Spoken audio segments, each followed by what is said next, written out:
97.9 GRT Rocks. Say it's Gianna. Here with some very special guests, the guys from Beware of Darkness. What is up? How you doing? What's up? Excellent. Thank you so much for being here. Thank so you for Kyle having us. and John, Yep. you guys are here tonight for your show in Grand Rapids. You are rocking the Stache. Yeah. You are actually coming from Chicago. Yeah. And then tomorrow you will Detroit. be in Detroit. But you said you got your robe in Chicago, and you were asking me about food to eat in Detroit, which I said Coney dogs. So is that something that you guys like to do? Go shopping, go eating, check out the cities that you're in? That's more a Kyle thing. Yeah. I'm a diehard fanatic when I'm in a city. I have to eat the local cuisine and I have to try what's popular there because my dad's a chef and he taught me. I'm really lucky because we got to travel a little bit when I was a kid and he would always take me to the historic spots. So I'm from Santa Barbara, which is an hour and a half north of LA. So we'd always go down as a kid to the restaurants that have been there for 100 years. You know, like the best burger spots, like the Apple Pan, the Pantry. And it was really special for me. So one of the coolest parts about touring is being able to, you know, be in New York and try the best bagel spot, or be in Chicago or Philly and just try those spots, you know? So that's my, I guess, passion. I'm a big foodie, you know? So Well, that's awesome. We do have lots of great food when people here. are like, what cities are you going to? I more see it as like, what food restaurants are we going to go to? You know what I mean? And like, what are we going to eat? So, you know, I broke my cardinal rule in New York City because I accidentally got obliterated. Did you ever have those nights? So I was staying with my friend in Soho and we went out. She's like, do you want to go to this art museum with us? It's members only night. And it was the Whitney, so it was a fine art museum. And I'm like, yeah, I can't wait. So we have one glass of wine and then like within an hour, I'm just like blacked out. Like I didn't buy a single drink. Like I just had people handing me glasses of wine. And I got so drunk, I was trying to sell people art. As you do. Yeah, because they had a build your own art room. So I just glued like 12 pretzels to a piece of paper. So that my friend videotaped me going up to people in New York, be like, do you want to buy this art? How do you feel about this? Let's make a deal right now. So I woke up the next day just the worst hangover in my life, like wine hangover. It wasn't even trying to get drunk.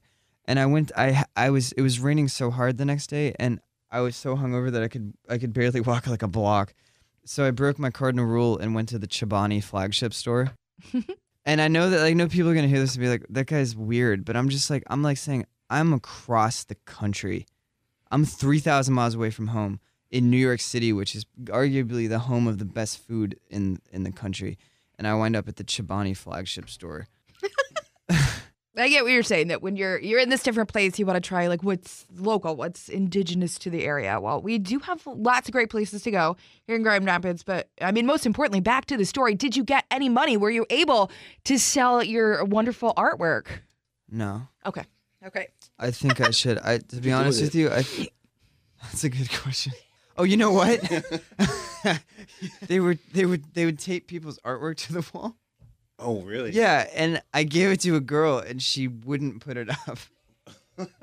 Then I saw her. I gave it to her. I was like, hang this up right now. And she just put it on the counter. And yeah. Not cool. Not cool. Well, I do want to talk about your guys' new album, though. Eventually. We can get back to the pretzels. You're the only band that's coming here and not talk about music for a single second. So your album, Are You you guys Real? even in the band? Like, you didn't even know you were playing tonight. I'm just kidding. So the album, Are You Real, came out in September. And what do you think, what's the biggest difference between this album and your first album? It was life and death. I'm serious.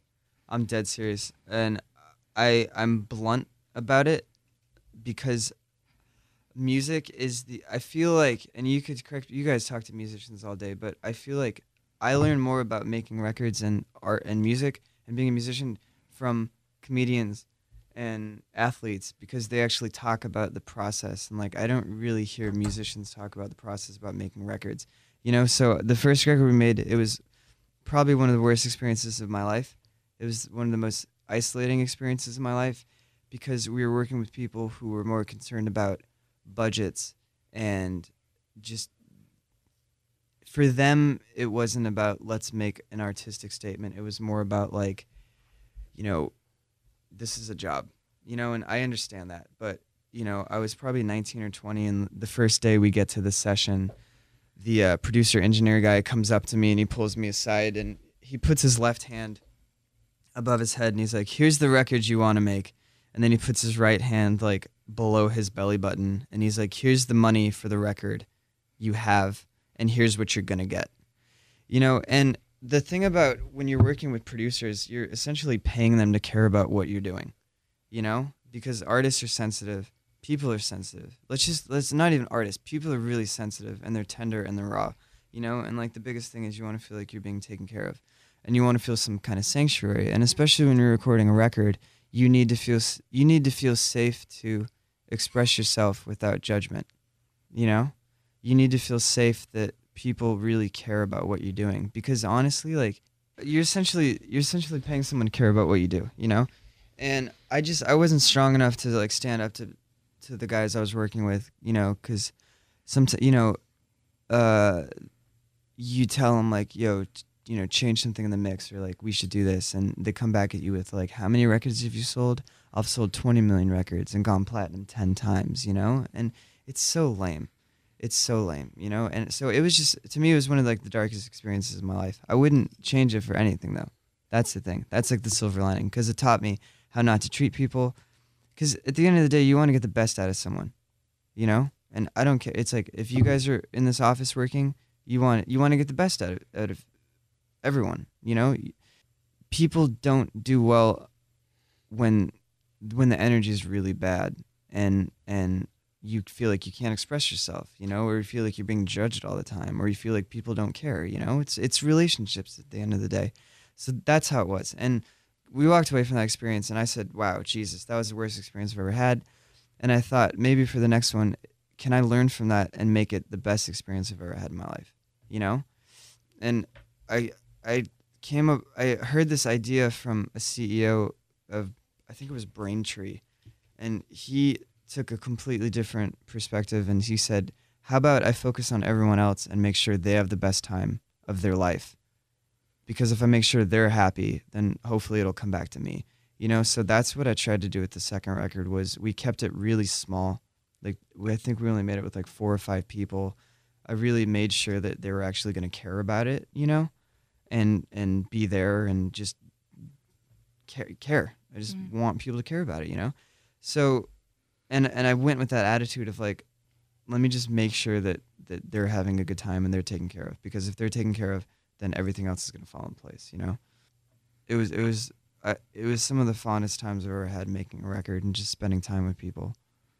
Mm-hmm. And that's amazing. Yeah. That's what you want to hear, that Plus, it was one of the best and experiences. plus too, it's like, you guys know, it's like when you're younger and stuff goes bad and stuff falls apart, you forget that it gets better, you forget that stuff gets resolved, and with the first one, I was just in such a pit. I was like, oh my God, like, I don't even think we're going to put this out, like, are we even going to finish this? Like, this is a disaster, and the second one, David Lynch is one of my idols. And this goes back to what we're talking about, where like, I've learned, like, to talk about someone like David Lynch, I've learned more about making records and songwriting and meditating from David Lynch than, listening to a Beatles record or something, So he talked about just trusting the process. And it's like, if you're recording and a guitar amp breaks, it's like you either have the option of, oh man, that was my favorite guitar amp, like everything's blown, like it's going to be a disaster. Or you could say, well,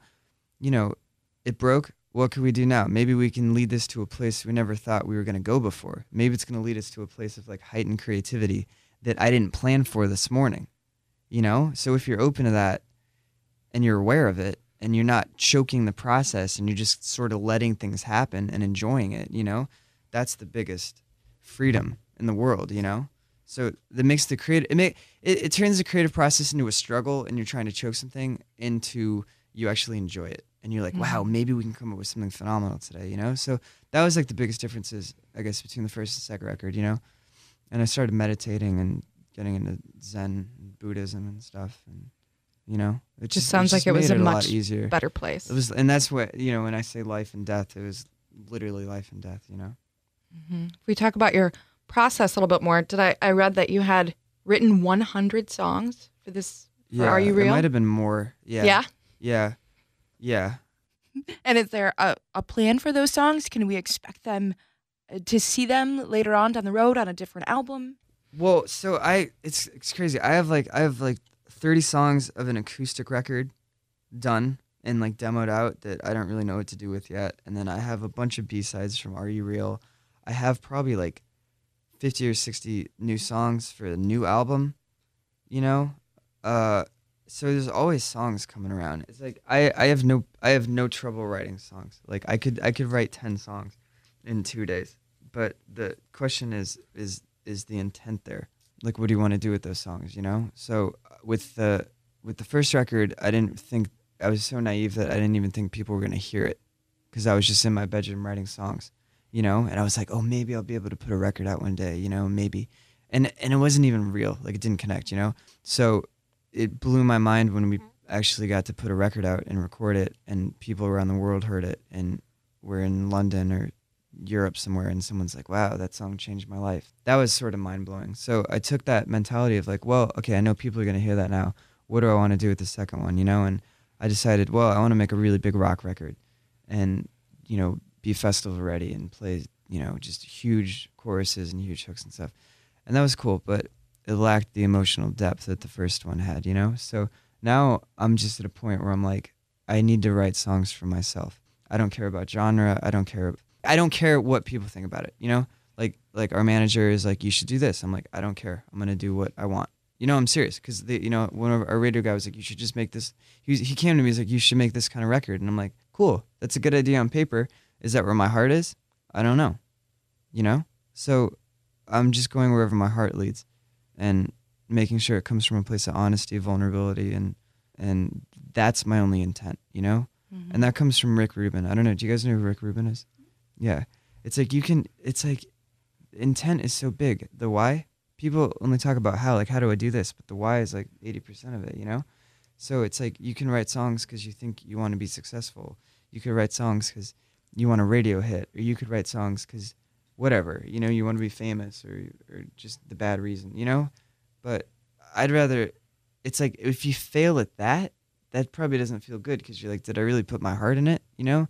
I'd rather fail at something that I know I poured my heart and soul into it and told my story 1,000%, you know? And it's like, it's also the first time in my life too where like sometimes I listen to Paul McCartney and I'm like, oh, I should be like that, you know? Or like I listen to Prince and I'm like, well, if he recorded like this, then why can't I record like this, you know? And it's the first time in my life where I'm like, there's one Prince and he did that and that's cool. And there's one Paul McCartney and he did that and that's cool. And it's the first time in my life where I'm like, I feel like I know what makes me different and unique. And I'm like, let's turn that up 1,000 times because I have my own story to tell, you know? So that's kind of where I'm at. And I know you didn't ask that question, but I give you that answer. No, but to build off that, and I think that, you know, in some ways you have answered this, you know, what would you say to someone who is just starting out, who wants to be in a band? What would you say to yourself? What would I say to myself?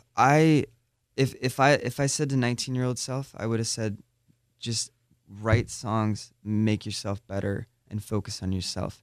Because I spent so much time looking outward and saying, why aren't we getting this? Why isn't this connecting?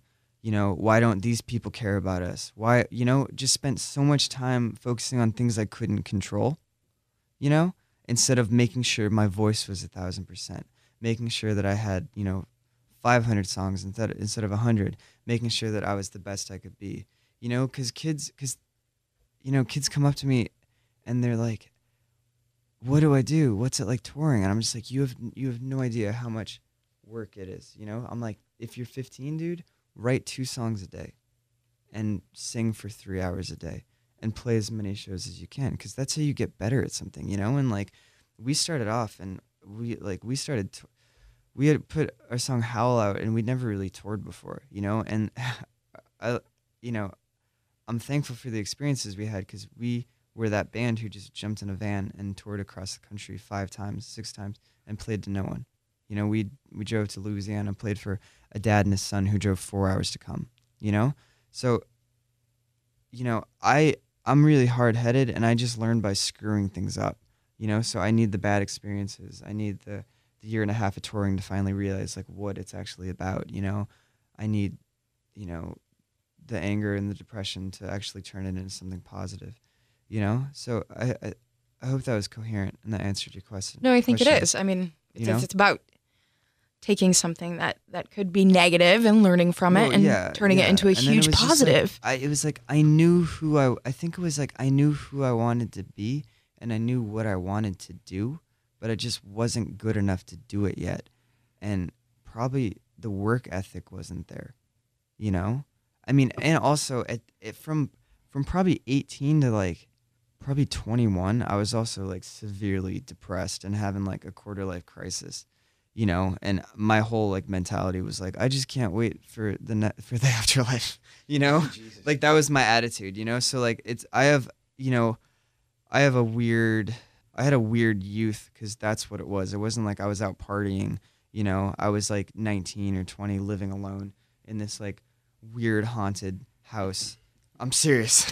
Like living in a weird haunted house, and I felt, and I'm just being serious, I'm being honest, I felt like I was 95 and I'd lived everything and I was just like, I was like ready to just be done, and I was going to cemeteries like 4 times a week, so it was just like, that just, I don't think I was sane. Like, I think it was like a weird mental break. So, that was also going on. Was music the biggest thing in your life at that point? Yeah. I mean, it was the only thing I had, Like the artistry part of it? Yeah. I think that's, like, we're all delusional. Yeah. Because we are. For a long time, we have to live in a place that only we believe. Yeah. So. Well, see that's the thing, too, because you talk about this, touring's funny, and being a musician's funny, because you're essentially, and you could back this up, you spend your entire life working on something, and you're like, I don't even know if people are going to care about this. And that's the biggest thing, because I also moved to LA, and every single person you meet in Los Angeles is trying to be a musician or an actor. And I got so overwhelmed by this, and I thought, oh my God, there's 8 million people here trying to do what I'm doing. How do I stand out? That's true, but yeah. There's a lot of people that aren't very good. Well, that's the thing though. 95% of them are just terrible, But if you focus on yourself and getting better, and being honest with yourself is a huge one, because just getting better. And then you talk about touring, because touring's funny because it's essentially, hey, how about you jump in a van for 10 hours a day with 5 other guys? You might be able to eat one meal a day if you're lucky. And that meal is going to be either gas station food, whether it's a Subway or McDonald's or whatever you can find, an overpriced Kind Bar that they marked that thing up. Those motherfuckers. They marked that Kind Bar up, $2, and then they're like, okay, cool. We're going to put you in a dark room where I know you've been spending the past 5 years, honing your craft. You're going to go in a dark room. You can't really see anything. You can't see any people. You can barely hear yourself. It's all true. It's all true. And then you have a pedal board. I don't know if you guys know what pedal boards are, but it's a bunch of, you can't see that. And the show depends on that, So it's like, it's pretty funny. And then it's like, and you're barely going to get paid for it. And then you think about it like that way, you're just like, rationally, like, who the hell would do that? Like, honestly, who would do that? But then when you meet somebody who drove 3 hours to come to the show and said, your song saved my life or got me through this period, then it just makes everything worth it, Mm-hmm. So it's like, you don't want to do this. It's more like you have to do it. And that was the most inspiring part about being in Nashville for like 4 days and being around those songwriters and stuff. It's like they're locked into that life, and I'm proud to be like that and be an artist like that, Yeah, well, that is an interesting way to describe it for those of us who aren't doing what you're doing, what it is like, can be like to play shows. Well, we're glad to have you here tonight at the Stache. Everyone go out and get your tickets for that, guys. Thank you so much for having us. For being here. I hope you do get to experience some of Grand Rapids before your show. I hope so too. Thank you.